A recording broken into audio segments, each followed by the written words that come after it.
Ganjam जिलार कुकुड़ाखंडी block रे जे chairman थिले तांकर देहांत हो गला।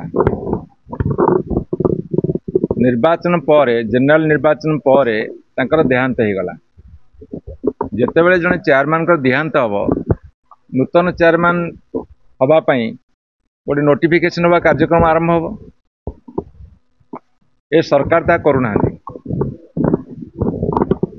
तांकर किछि लोक हाईकोर्ट को गले कहले समिसब इलेक्शन आग हो अर्थात डिलीटेलिंग प्रोसेस करेंगे विलंब करेंगे एवं आमर भी हाईकोर्ट गले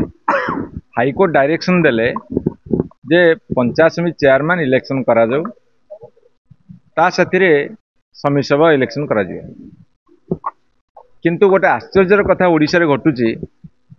जे जोठी भारतीय जनता पार्टी रो जितिबार चांस अछि एवं बहुत जगह अनास्था प्रस्ताव आसुची बहुत जगह आस्था प्रस्ताव आसुची जोटी तांकर जितिबार चांस अछि सेठी ऑफिसर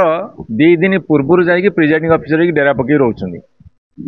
जोटी तांकर हारिबार समस्त संभावना अछि सेठी ऑफिसर मानकू ज्वर होउची झाड़ा होउची कि बांती होउची कि आउ कोन होउची सी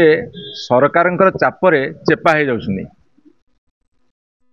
एमिति ओडिशार अनेक जगह घटी सांबादिक बंधु मैंने से कथा मध्य कभर करुछंदी तांकर माननीय इलेक्ट्रॉनिक चैनल आ प्रिंट मीडिया रे एवं वेब चैनल रे जे जोटी सेमानंकर जितिबार चांस नाही सेठी को भली भाव में चाप प्रयोग करुछंदी प्रिजाइडिंग ऑफिसर मानक ऊपर एवं ऑफिसर माने एते चेपा हो जाउछंदी जे गणतांत्रिक प्रक्रिया को मध्य करबा को जाउ नाहंती जोटा कि कुकुड़ाखंडी ब्लॉक रे बर्तमान साधारण जनता घोर असुविधार सम्मुखीन होउछंदी। तेणु आमे आज राज्य निर्वाचन आयोग पाखे दाबी कलु तुरंत ब्लॉक चेयरमैन इलेक्शन करा जाऊ सरकार चापरे कौन से ऑफिसर को चेपा हवा को दिया न जाऊ जदि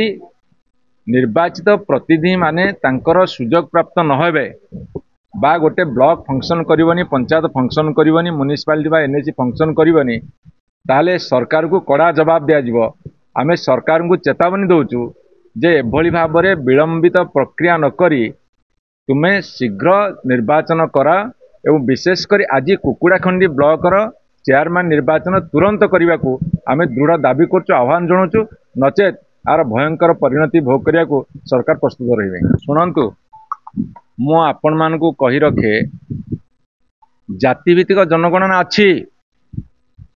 जेतेबेले जनगणना हुए प्रति 10 वर्ष थरे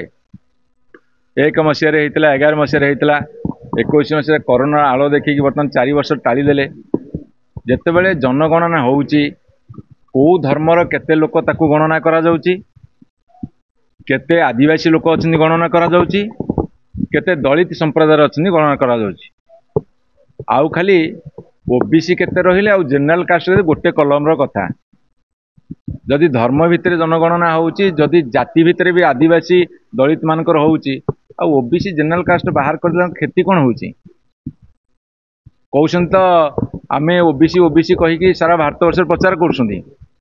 हरियाणा रे ओबीसी इश्यू कले बर्तमान झारखंड रे कहले ओबीसी 27% दबो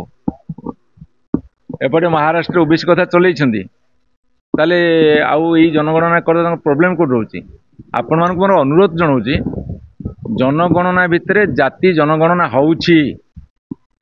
आदिवासी केते अछंती एवं दलित संप्रदाय केते अछंती ता जनगणना होउची